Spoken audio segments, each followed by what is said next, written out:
bestie girl. We are saving a horse, riding a cowboy, okay? welcome back to the Good for the Soul podcast. We are in our cowboy era, or a cowboy era. We're in our cowgirl era because we're going to Nashville. We're going to Nashville. So if you guys follow me on Instagram, you already saw the big news. But for my birthday / divorcette party, which I don't even know if that's a thing, I'm planning a trip to Nashville where some of you guys are going to be able to come with me if you got the money, girl. Because unfortunately, I am not at the point where I can gift a trip to anybody but myself. But you know what? We still are going to go have a great time. I'm sorry. I'm opening my eBoost. Shout out to our partners at eBoost because, listen, they hook your girl up. So eBoost is a super fuel, natural energy and vitamin energy drink. It has 10 vitamins and minerals, 110 milligrams of caffeine per can, 2 grams of sugar just from the juice and honey, and 10 calories. Because you know, we're disappearing this year, you guys. We're on our healthy grind. We're getting nice and slim thick or whatever. You guys, I love eBoost, not just because they're friends of the show, but because I just love them. The flavor that I like the most is the strawberry lemonade, the sparkling strawberry lemonade. Girl, it's bomb. But we are going to go to Nashville, girl. So if you guys are interested in coming, definitely check out my Instagram. The price and everything is going to be listed on there. Everything is included except your flight, because flights are complicated and it's just easier for you guys to book that on your own. And then obviously like your food and drinks once you're already there, but we're going to do a lot of activities. We are going to go on a tipsy tractor. So it's literally a tractor that drives around Nashville with you in the back. And you're drinking. And my mom did it before and she said, we are going to get off and we are going to be toasted and roasted. Okay. We're going to be gone. So that is included. And then we're also going to do a boat, like a booze cruise, depending on the weather, because it is October, but hopefully everything goes well and we'll do a cruising for a bruising. Okay. And then we're going to do like bar crawling. We're going to go out to clubs. One of the nights we're going to have bottle service at the club. We're going to do a drag brunch. We're going to do like a bougie brunch. We're going to go to a Johnny Cash museum that has like a speakeasy in it. So we are going to just do the works. I've never been to Nashville, but clearly the girlies are obsessed with Nashville. And one thing I love to do is party. Okay. So this is definitely a party trip. You're going to leave your man at home.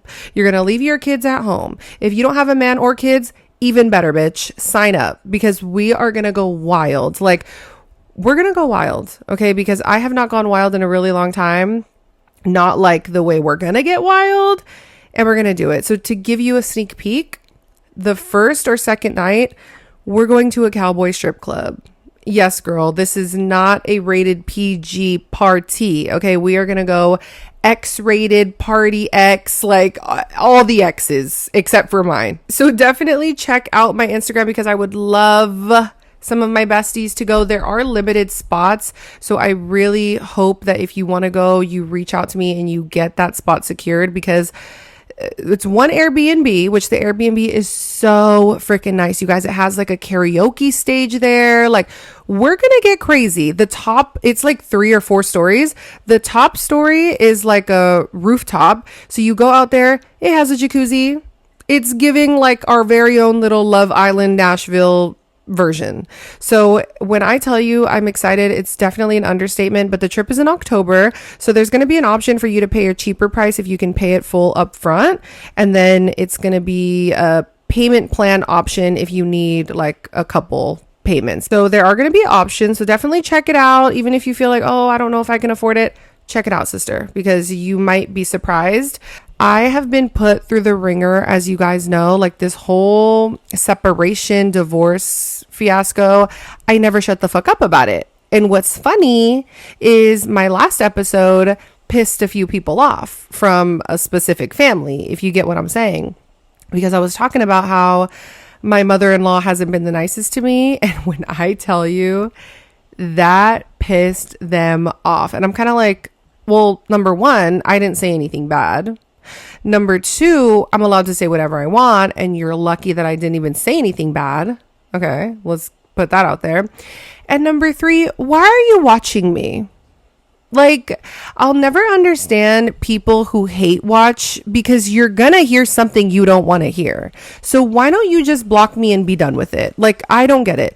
If you don't like that I'm talking about your family, or you don't like that like, if you know you're gonna be a topic of discussion on the pod because you know me in real life, why are you listening? And number two, why are you listening and then thinking you can tell me what I can and can't say? Because now you piss me off. Because now you piss me off. But anyways, you guys, I'm still going to take the high road. Okay. I'm going to be the mature one. I'm going to take the high road. I'm not even going to talk about it. But let that be a little lesson for you guys. Don't let anybody tell you what you can and can't say. Your experience is your experience, and no one can take that from you. So people get mad when they treat you a certain way and then you go out and talk about it. But it's perception. Me to them probably hasn't always been the best because that's their perception. I can only stand in my truth and know who I am as a person and know that I've done my best to try to help someone, and it didn't work out. And I'm allowed to choose me, and I'm allowed to live my life, and I'm allowed to say what I got to say because it's my life. And I just think it's funny that this whole social media thing has blown up for me. And I really feel like that's like by the grace of God, because it's become a second stream of income. And now, being a single girl living on my own, I feel the most set that I've probably ever felt. And that wasn't given to me. Like, that was hard work that I put in, which it's like, oh, you just post silly little videos. Like, who cares about that? It's work, whether it's the videos or whether it's opening a small business or doing something on the side. Like, don't let anybody take away your hard work. So I say all that to say, you are always allowed to speak your truth and say what you want. And the only reason that I'm kind of taking the high road on this one is because I don't think it's worth it. You know, it's easy to act on emotion and to just come out and be dragging people through the mud because it would be entertaining. Let me tell you that, because I have a lot of freaking stories. I'll say that. But it's not worth it because it doesn't do anything for me. Like, honestly, I can sit on this side of the camera and I can laugh. Like, that's what you have to do with people who really, they think bad of you and you're this and you're that. Girl, I don't give a. What a whirlwinded intro. But anyways, girl, I hope that you had a really good week. This past week was really eventful for me. I had a lot of like stuff going on at work, and I talked to my boss. He basically lit a fire under my ass. He was like, you need to get, because if you guys don't know, I work in insurance, but I work in brokerage. So it's definitely like a sales driven type of thing if you want to be a broker. And listen, one thing about me, every job I've ever had, I need to excel. I need to get to the top of the pyramid like Miss Maddie Ziegler. Like, I'm just not okay with not being the best. Like, I don't know what it is. And I think it's because I was never really the best at anything growing up. I wasn't the best at sports. I played softball and I was good, but I wasn't the best. I did swim. I was good, but I wasn't the best. I love art. Again, good. Never the best. Especially in school, I tried so hard and I always wanted to be the best, but I just couldn't achieve it. So it felt like a goal that I couldn't meet, but I'm still one to try, and I will beat myself up about trying to get there and not being able to, even though I'm putting in like 110%. But with my job, I've put in 110% and it is paying dividends. And I've worked every job under the sun. I worked in the mall. I worked at clothing stores. I worked at multiple restaurants. I worked fast food. I've worked office jobs. Like, I am just always someone that's always had a job. And if I didn't like that job and I felt like it wasn't serving me, I would go somewhere else, because I felt like if I'm going to spend my time here, I need to be happy. And so this job, I feel like it brings me a lot of happiness because of the people that I work with. Like, I've made some amazing, like some of my best friends are people that I've known because we work together. But also the money and the title and things like that, they don't necessarily matter from like an egotistical type of perspective, but they matter in the sense that, like I said, I'm a young girl living on my own, and it means a lot when you are able to sustain yourself, because it gives you a sense of independence and it gives you a sense of pride, because, you know, like I said, it's not something that just gets handed to everybody. It's really difficult. And it's one of the biggest questions that I get on Instagram, especially when I post like come to work with me videos and stuff like that. They're like, what do you do? Like, how did you get there? And the only advice I can say without like getting into my specific job is you need to apply for jobs that you're not necessarily qualified for, and you need to believe in yourself.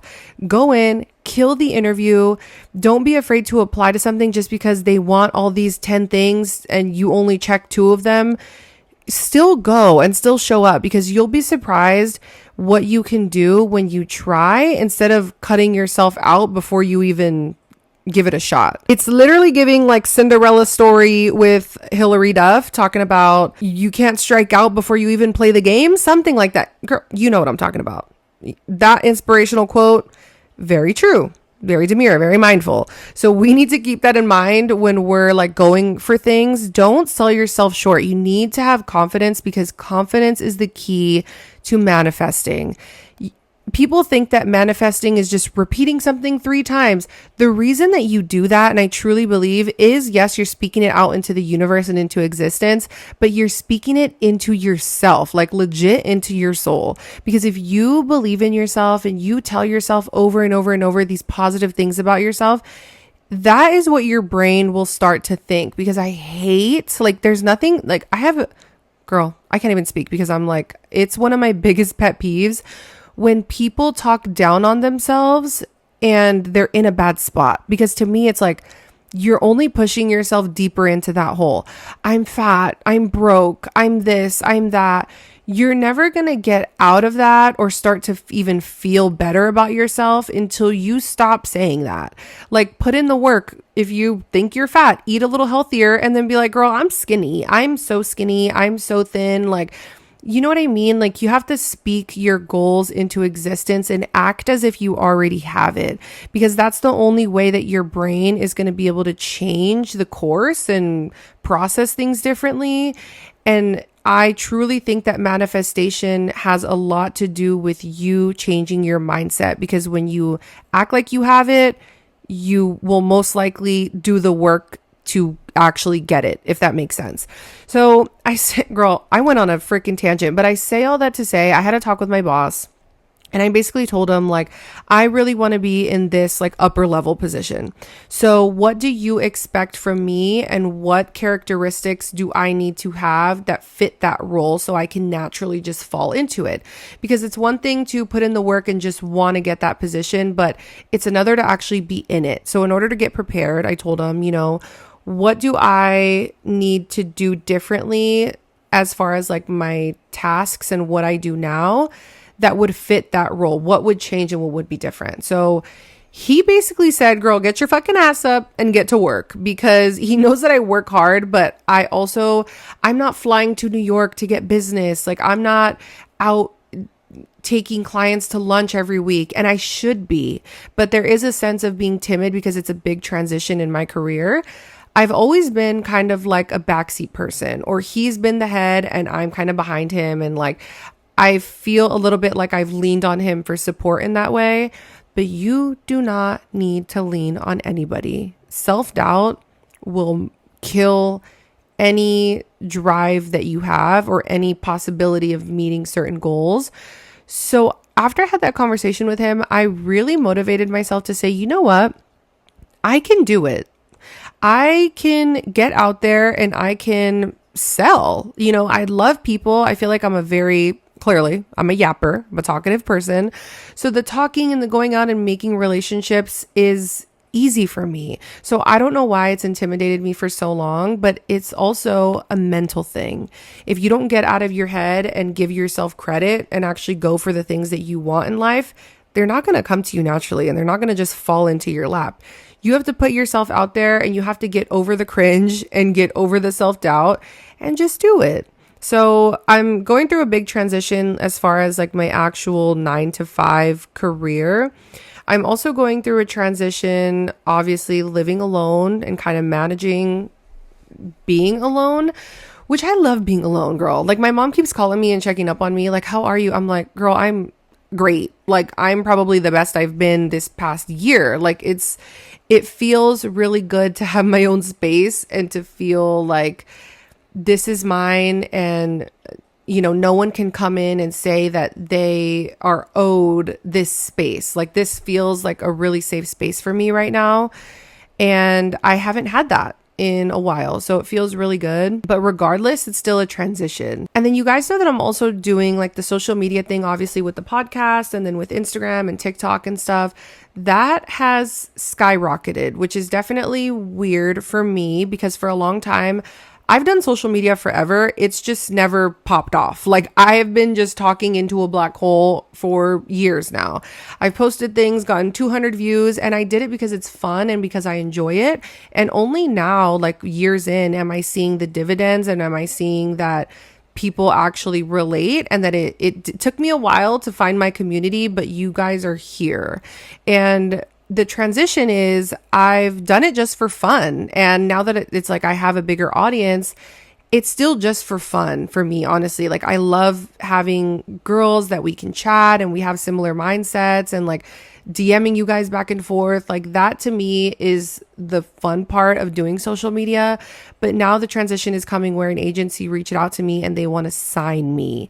And what that means, because I was like, girl, what does that mean? That basically means they're going to facilitate like brand deals and they get a commission of it and the rest of it goes to me. I'm so busy in my 9 to 5 that I don't have the time to facilitate brand deals right now. I'm kind of just like, before all of this happened, I just was getting PR and then there's an obligation to post about it if I enjoy it. And that was it. I wasn't making any money from it. So it's a transition, but it's an exciting one because a lot of the girls that I've talked to that are in the same agency, they are seeing a lot of success and they are telling me like, girl, you're not even going to need your 9 to 5 by the end of the year. Like, that is crazy to me because like I said, I've always been someone to work and have that sense of security. Because I think that social media in theory sounds like a great job. You work for yourself, but it also sounds really scary because there's not a big company that pays you that you can rely on.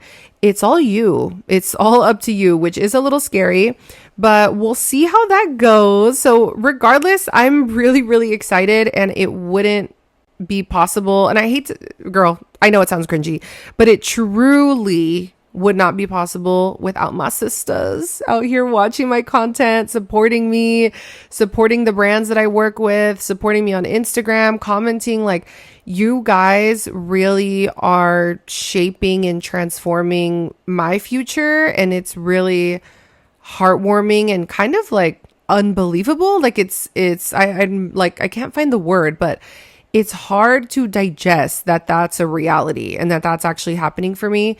So I just want to take a second and thank my sisters in Christ because, girl, it has been a rough couple of years and I finally feel like things are looking up. Anyways, girl, a lot of transition has happened this week, getting reached out by the agency, then having that conversation with my boss, and then I met up with Motorcycle Man. Listen, if you guys didn't see the last episode, Motorcycle Man is a hot, sexy guy from my past. I literally hadn't seen him in like 8 years. And when I tell you, I was so nervous. And it's so funny because you're like, girl, you're 28 years old meeting up with this man and you're still nervous. Yeah, sister. Yeah, I was nervous, the house down boots. Like, when I tell you I was quaking in my freaking chanclas, like, I was so nervous. And it's not because like I already knew we were going to vibe and it was going to be fine. We're going to hang out.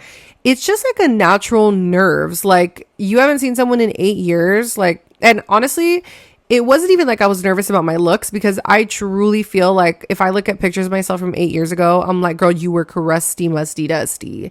And I look at myself now and I just have so much more confidence and I'm so much more secure in who I am that I was actually kind of excited to see how we were going to vibe 8 years later. It was so good, you guys. Like, I feel like, yes, our relationship started like 8 years ago as friends with benefits and it got a little toxic there for a second. But at the same time, like, he's just so funny and we just have like such a good vibe that I was like, it's going to be good, girl. So we met up, had a fun time, if you know what I'm saying. The hard part is, like, you guys know I'm not looking to get into like an actual relationship because clearly as we all know, I'm going through a lot. So I'm not looking for that, but it's hard because we're still humans at the end of the day and we still get feelings, especially me. I'm such a lover girl. Like, I am such a lover girl and I can't be a player. Like, I'm very much like a one man woman, if that makes sense. Even if it's not like going anywhere, like if we're not hanging out with the intention to actually be together, I'm still very much like loyal to a fault, even when the situation doesn't call for me to be loyal, if that makes sense. And I wish I was a fuck girl. Okay. I truly, truly do. Like, I wish I had that in me to just not care, but I just care about people. Like, even if it's at a friendship level, like, I truly can't help myself. I'm a lover girl till I die, like champagne mommy vibes. It was such a fun time. He's also kind of a dick, which obviously means I'm obsessed with him, because I don't know what it is, but like a mean man, not mean, but like a sassy guy with a little bit of an attitude that gives you shit here and there. Why does that draw me in? Like, why is that my number one turn on? Like, I need someone to boss me around. And I don't know if it's because I'm such a bossy bitch. It probably is because I'm a bossy bitch. But I need someone to put me in my place. And like, I don't know. It's the daddy issues, I guess. But I love it. Like, I love a man that's just a man, like into manly things, has a manly job, like very physical. Like, I love that. I love a buff, big, stocky man. Like, girl.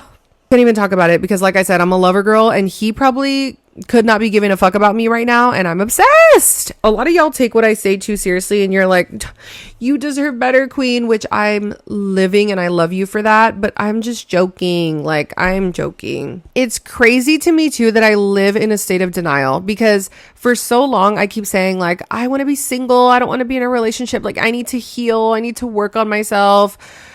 Girl, I'm already obsessed with another man. Like, I truly am like, I need you to be my boyfriend immediately. Like, immediately, sign me up. And that's absolutely psychotic, because I do need to work on myself. Like, I need to dedicate time to myself, and I'm going out and I'm having so much fun and I love it. But something about me is very much meant to be in a relationship. Like, I just love, and I love being with somebody, and I love like that initial, like, what is it, like puppy love, like honeymoon phase. Like, I just love that feeling of like, you want to talk to someone all the time and you're wondering what they're doing, and you only see them like once every week or once every 2 weeks, and so it's like the anxiety, like the buildup is so, like, I'm addicted to that. I'm addicted to that feeling, and I'm addicted to liking somebody. And I don't know what it is. Like, maybe I should bring that up in therapy, because clearly everybody loves that feeling and everybody likes it. But I just love the chase. Like, I don't know what it is about it, but I do need to work on myself. So listen, bestie, if you are also in a healing stage and you feel like you're like, you know what? No, actually, I think I am ready for another relationship. Maybe you're not. Maybe let's take a step back and maybe let's rethink things, because I am so guilty of it. Like, I'm guilty of it right now. And I think it's hard too when you're like so attracted to somebody, because attraction will confuse you. When I tell you this man has like a million red flags, so what does my brain do? I want him right now, and I want to be his girlfriend today. But why? If all of the red flags are there staring at me in the face, like after everything that I've been through and after everything that I've learned, am I going to ignore them? Yeah, probably.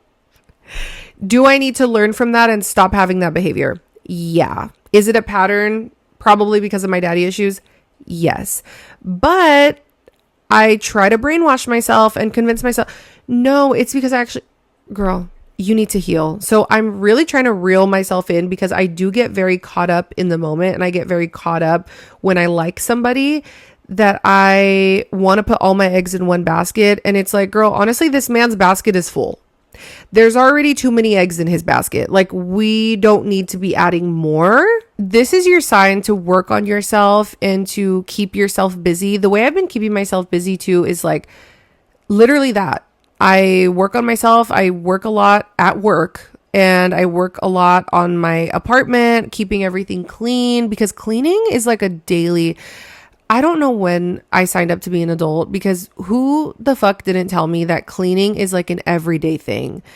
Every single day of my life, I'm cleaning. Like, every time my grandma calls me, she's like, what are you doing? Cleaning. What are you doing? Cleaning. And she's like, you spend your whole life cleaning. I'm like, yeah, I do. And part of that is because I have pets. And have I contemplated getting rid of them because of the mess that they make and it's driving me crazy every single day? Yeah. Am I going to do it? Absolutely not. Like, again, I'm very attached and I'm very loyal.